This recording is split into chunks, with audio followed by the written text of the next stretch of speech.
मेहर जो डॉक्टर अब्दुल हक अब्बासी जेको माण्हुनि जी सहूलियत लाइ पंहिंजी क्लिनिक 24 कलाक रखे थो, जंहिं ख़िलाफ़ अॼु मीडिया ट्रायल कयो वियो।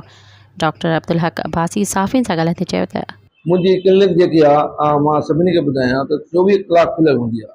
इन लाइ त ग़रीब माण्हू जे लाइ त जीअं कंहिंखे तकलीफ़ थिए थी या छा त उन्हनि खे फस्ट एड ॾियूं, जेको असांजो हाल आहे, न त असां केॾे रेफर कयूं जेको सीरियस आहे। अहिड़े हिसाब सां सॼे शहर खे ख़बर आहे, सभिनी माण्हुनि खे ख़बर आहे, सभु अस्पतालूं बंदि हूंदियूं आहिनि, मुंहिंजी 24 कलाक अस्पताल खुलियल हूंदी आहे। इन करे पोइ रश बि हूंदी आहे, माण्हू दवाऊं बि ॾींदा आहिनि, असांखे दवाउनि जी ज़रूरत आहे माण्हुनि जी।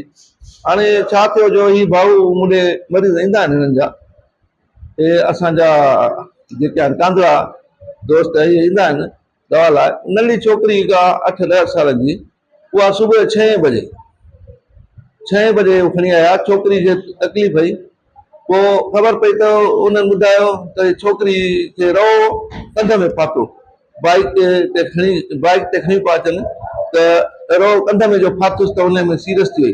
सम्झो था त छोकिरी ऐं उनखे रओ कंध में फासे, पोइ उन जे करे हिनखे वॾी तकलीफ़ हुई। हिते असां हुनखे फस्ट एड ॾिनी, ऑक्सीजन बि लॻाईसीं, पोइ पंहिंजो जेको प्रोटोकॉल आहे उहो सॼो हुनखे ॿुधायोसीं, बाबा अॻड़ी सीरियस आहे, असांजी ऑक्सीजन भले पई।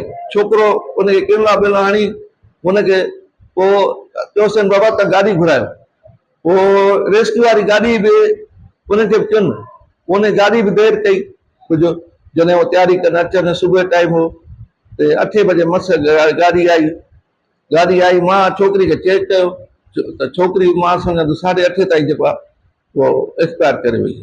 हाणे इन में असांजो ज़रूरत न आहे, असां फस्ट एड बि ॾिनी, हुननि खे रेफर बि कयोसीं, बाबा भली लाड़काने वञो।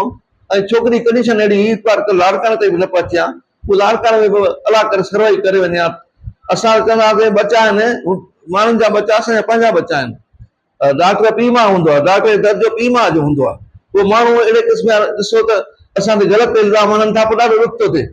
सब्सक्राइब कयो अवामी न्यूज़ HD खे ऐं ताज़ा तरीन ख़बरुनि लाइ ॾिसंदा रहो अवामी न्यूज़ HD।